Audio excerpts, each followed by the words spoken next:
Oke, halo semuanya, selamat datang kembali. Hari ini kita mau ngobrolin sesuatu yang kayaknya udah nggak asing lagi deh buat kita semua, yaitu puasa.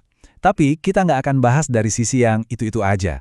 Kita bakal lihat praktek kuno ini dari kacamata sains modern, dan Anda bakal kaget banget betapa canggihnya proses perawatan yang terjadi di tubuh kita waktu kita kasih dia istirahat dari makanan.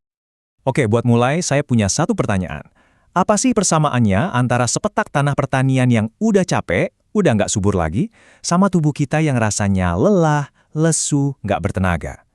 Kedengarannya mungkin agak aneh ya, nggak nyambung, tapi percaya deh, jawabannya ini seru banget dan jadi kunci dari obrolan kita kali ini. Nah, ini dia perbandingannya. Coba deh bayangin sepetak tanah yang ditanami terus, dipanen terus, tanpa henti. Lama-lama nutrisinya habis kan? Dan hasilnya ya kayak singkong di gambar ini, jadi kecil, lemah, nggak maksimal. Ternyata, hal yang sama persis terjadi di tubuh kita. Kalau kita makan terus-terusan tanpa jeda, tubuh kita itu kewalahan, racun bisa numpuk, dan akibatnya ya kita jadi gampang capek, burn out, bahkan jadi lebih gampang sakit. Terus solusinya gimana dong buat tanah yang lelah ini? Ternyata alam itu udah punya jawabannya sendiri. Yuk kita lihat gimana caranya para petani zaman dulu memulihkan lahan mereka. Ini adalah sebuah kearifan kuno yang ternyata relevan banget sampai sekarang. Namanya itu sistem Bera. Gampangnya gini, sistem Bera itu adalah praktik di mana sebidang tanah sengaja dikosongin, nggak ditanami apa-apa selama satu periode. Ini bukan berarti tanahnya dianggurin loh ya, justru sebaliknya. Tanah itu lagi dikasih waktu buat istirahat, buat napas, buat memulihkan dirinya sendiri secara alami.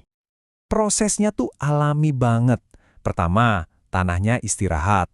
Selama masa istirahat ini, dia nyerap lagi nutrisi-nutrisi penting, kayak nitrogen dari udara, terus sisa-sisa organik yang ada diurai jadi pupuk alami. Ujung-ujungnya, tanah itu jadi subur lagi, gembur, dan siap 100% buat menghasilkan panen yang melimpah di musim tanam berikutnya. Oke, sekarang kita bawa analogi keren tadi ke dalam diri kita. Kalau tanah punya sistem Bera buat pulih, gimana dengan tubuh kita? Nah, ini bagian serunya. Ternyata, tubuh kita juga punya mekanisme pembersihan lahan internal yang jujur aja jauh lebih canggih. Proses di tubuh kita ini punya 3 langkah simpel juga, mirip banget sama si tanah tadi. Pertama, ada pembersihan seluler, di mana sel-sel kita itu kayak sapu-sapu bersih semua komponen yang udah tua atau rusak. Kedua, daur ulang. Sampah tadi nggak dibuang gitu aja loh, tapi dirombak jadi bahan bangunan dasar kayak asam amino. Dan yang terakhir, regenerasi total. Bahan-bahan hasil daur ulang tadi dipakai buat ngebangun sel-sel baru yang fresh, sehat, dan berfungsi optimal. Biar lebih kebayang, ini tuh mirip banget kayak kita lagi renovasi kamar mandi. Kan nggak mungkin kita pasang wastafel baru di atas wastafel yang lama kan? Pasti yang lama harus dibongkar dulu, dibersihin, baru yang baru bisa masuk. Nah, tubuh kita persis kayak gitu. Dia perlu membongkar protein-protein tua yang udah nggak efisien buat ngasih tempat bagi yang baru yang berfungsi maksimal. Oke, kedengarannya semua ini masuk akal banget ya. Tapi, ini cuma teori atau ada bukti ilmiahnya? Nah, disinilah ceritanya jadi makin menarik. Momen di mana kearifan kuno yang udah ribuan tahun, itu akhirnya bersalaman dengan penemuan sains modern yang bahkan memenangkan hadiah Nobel. Mungkin sekarang ada yang mikir, jangan-jangan semua perbandingan soal tanah sama renovasi ini cuma kiasan aja biar kedengaran keren. Atau, apa jangan-jangan ini beneran sebuah proses biologis nyata yang terjadi di dalam tubuh kita? Jawabannya adalah ya, proses itu 100% nyata. Dan konfirmasi dari dunia ilmiah datang belum lama ini loh, tepatnya di tahun 2016, lewat sebuah penemuan yang benar-benar mengubah cara kita memandang kesehatan sel. Jadi, ada seorang ilmuwan Jepang namanya Dr. Yoshinori Osumi. Beliau ini berhasil menjelaskan secara detail mekanisme bersih-bersih di tingkat sel. Proses ini disebut autofagi, yang kalau diartiin secara harfiah itu memakan diri sendiri. Kedengarannya agak serem ya, tapi ini justru cara super jenius dari tubuh kita buat mendaur ulang komponen-komponennya yang udah usang. Dan ini dia puncaknya. Karena penemuannya yang luar biasa soal autofagi ini, Dr. Osumi dianugerahi hadiah Nobel di bidang kedokteran. Ini bukan penghargaan kaleng-kaleng ya, ini adalah stempel pengakuan tertinggi dari komunitas sains global bahwa proses daur ulang internal di tubuh kita itu nyata dan krusial banget buat kesehatan.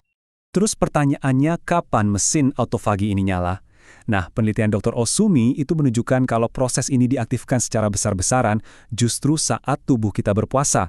Dan yang lebih menarik lagi, banyak tradisi dan penelitian lanjutan yang mengerucut ke kesimpulan yang sama. Periode puasa tahunan, sekitar 30 hari, bisa jadi waktu yang ideal banget untuk sebuah general cleaning seluler total. Tapi sebenarnya, penemuan yang dapat Nobel ini bukanlah sebuah ide yang benar-benar baru. Bisa dibilang, sains modern itu cuma berhasil ngasih nama dan bukti ilmiah pada sebuah kearifan yang udah dipraktekkan oleh manusia selama ribuan tahun. Coba deh kita lihat jejak sejarahnya, jauh banget ke belakang.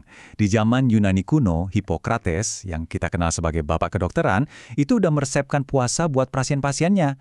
Bahkan sebelum itu, sejarawan Herodotus nulis kalau orang Mesir kuno itu udah rutin membersihkan tubuh mereka dengan berpuasa. Jadi praktik ini tuh kayak benang merah yang nyambungin peradaban-peradaban besar di dunia.